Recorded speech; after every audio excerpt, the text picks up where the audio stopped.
අද ඔයාලට පෙන්වන්න යන්නේ පොල්ගහවෙල මහමෙවුනාව අසපුව.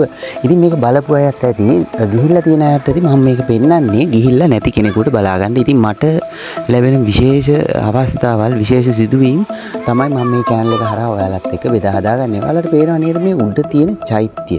හරි, ඔන්න ඔය චෛත්‍ය ඇතුලේ ඔයාලා දැකලා තියෙන කට්ටිය දැකලා ඇති. ඉතින් එයාලට නෙමෙයි මේ කියන්නේ, දැකලා නැති කට්ටියට. ඉතින් මේ චෛත්‍යයක් ඇතුලේ බලපුවාම අපිට සාමාන්‍යයෙන් එහෙම ගර්භයක් බලා ගන්න අපහසුයිනේ. ඉතින් නමුත් මේ චෛත්‍ය නිර්මාණය කරලා තියෙන්නේ සම්පූර්ණ ගර්භය හිස් කරලා. ඉතින් ඒ කියන්නේ ධාතු තැන්පත් කිරීම සිදුවන ස්ථානයේ වක්‍රාකාරව නිර්මාණය කළා. මේ විදිහට බුදු පිළිමයක් නිර්මාණය කළා.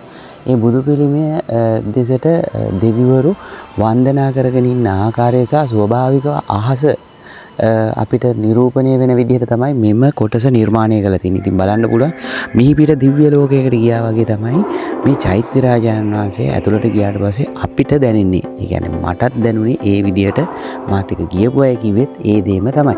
ඉතින් ඔයාලට පුළුවන් මේ අත්දැකීම ලබා ගන්න පොල්ගහවෙල මහමෙවුනාව අසපුවට ගියොත්.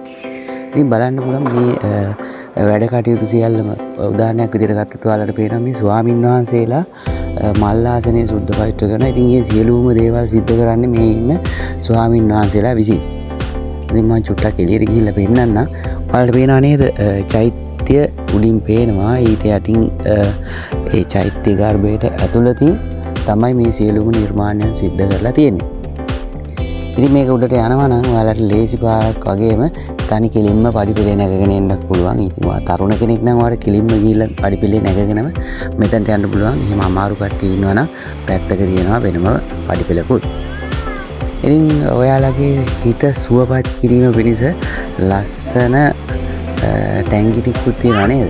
ඉතින් මම ඉතින් කල්පනා කරා ඒකත් ඔයාලට පෙන්වනවා නම් හොඳයි කියලා. ඉතින් ඔයාලා හිතනවා ඇති ඉතින් පන්සලක මේ වගේ දෙයක් හොඳද නරකද කියලා. ඉතින් ඒකේ අර්ථය මොකක්ද කියන්න මම දන්නේ නැහැ. ඉතින් එහෙම එකකුත් තිබුණා. ඉතින් මම ඒකත් ඔයාලට පෙන්වනවා.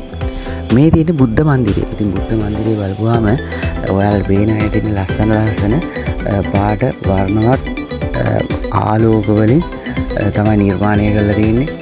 ඊට අමතරව තියෙනවා ඔයාලට බලා ගන්න පුළුවන් මහින්දාගමනය තියෙනවා. ඊට පස්සේ ඒවා වෙන වෙනම නිර්මාණය කරලා තියෙනවා. ඉතින් ඇත්තටම මේ බුද්ධ පිළිම ඉතින් බුද්ධ රූපවල අමුතුම ලස්සනක් තියෙනවා. ඉතින් ඔයාලට ඉන්ටර්නෙට් එකේ වුණත් සර්ච් කරලා බලන්න මහමෙවුනාවේ බුද්ධ රූපවල ඒක කියන්න තේරෙන එක අමුතුම වෙනසක් තියෙන්නේ. ඒක මාර ලස්සනක් තියෙන. ඒක කියන නම මොකක්ද කියන්නේ මම දන්නේ. මොකක් හරි නමක් ඇති. නමුත් ඒක මාරම ලස්සනයි. ඉතින් අපේ ගෙදර කට්ටියත් එක්ක ඉතින් අපි ගියා. ඉතින් රෑ ගියේ දැන් ඔයගොල්ලෝ හිතයි මේක දවාලේ යන්න තිබුණානේ කියලා. ඉතින් දවාලේ ගියා නම් පැහැදිලි මීට වඩා පැහැදිලි රූප රාමු වලට ගන්න පුළුවන්. දැක ගන්නත් පුළුවන්. මට ඒ රූප රාමු ලබා ගන්නත් පුළුවන්. නමුත් යාළුවනේ ඔයාලා මහමෙවුනාව අසපුවට යනම නම් යන්න ඕනේ රෑට. මොකද දවාලේ ගිහිල්ලා බලනවට වඩා ඔයාලට ලස්සන දේවල් ටිකක් බලා ගන්න පුළුවන්.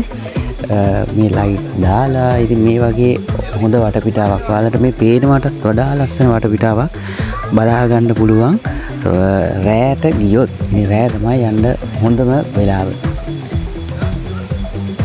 ඉතින් මේ බුද්ධ රූප වලත් තියෙනවානේ බලන්න මේ ලස්සන බුද්ධ රූප. මේ සෑම තැනම නෙළුම් මහානෙල් ඒ වගේ පොකුණු හදලා මේ බුද්ධ මන්දිරයේ වටේට තියෙන්නේ සම්පූර්ණ පොකුණක් තියෙන්නේ. ඉතින් ඒක වටේට නෙළුම් මල් හිටවලා ඉතින් මල් ළඟට ගිහිල්ලා බැලුවේ නෑ. ඉතින් අපි ගියේ පොය දවසක, ඇසල පොය දවසේ තමයි අපි ගියේ. ඉතින් වීඩියෝ එක පොඩ්ඩක් එඩිට් කරගන්න පරක් වුණ නිසා තමයි ඔයාලට අද මම මේ වීඩියෝ එක දාන්නේ. ඉතින් බුද්ධ මන්දිරයේ තිබෙන බුදු පිළිමේ ඔයාලට දැක ගන්න පුළුවන් වුණා. ඉතින් ඔයාලා හිතයි ඇයි ඒ ටික මට පෙන්වුවේ නැත්තේ කියලා. ඉතින් ඒ ටික පෙන්න ගන්න විදිහක් නෑ. මොකද බුද්ධ මන්දිරයේ ඇතුලේ වීඩියෝ ගත කිරීම, කැමරා ඡායාරූප ගැනීම සපුරා තහනම් කියලා ගහලා තිබුණා. ඉතින් අපි ඒ නීති වලට අවනත වෙන්න එපා. ඉතින් ඒක නිසා මම ඒ වැඩේ කරේ නෑ.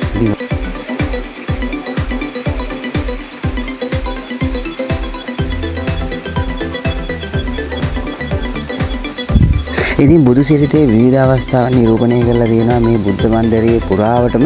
ඉතින් ඒව බලා ගන්න පුළුවන්. ඉතින් හඳ පායලා තියෙන ඇසල පොය දවසේ තමයි ගියේ. ඉතින් ඔයාලට ප්‍රධාන පිවිසුම තියෙන ස්ථානයේ වල බලා ගන්න පුළුවන් සමන් දෙවි රූපයක් තියෙනවා. ඒ අතින් හක් ගෙඩියකින් නේද? හක් ගෙඩියකින් වතුර වැටෙන විදිහට තමයි නිර්මාණය කරලා තියෙන්නේ. ආයෙ පේනවනේ ඒකෙන් අත හොදන්න එහෙම යන්න එපා. ඒකෙන් අත හොදන්න නෙමෙයි තියෙන්නේ. ඔයගොල්ලන්ට මල් වලට පැන් ඉහ ගන්න තමයි දාලා තියෙන්නේ.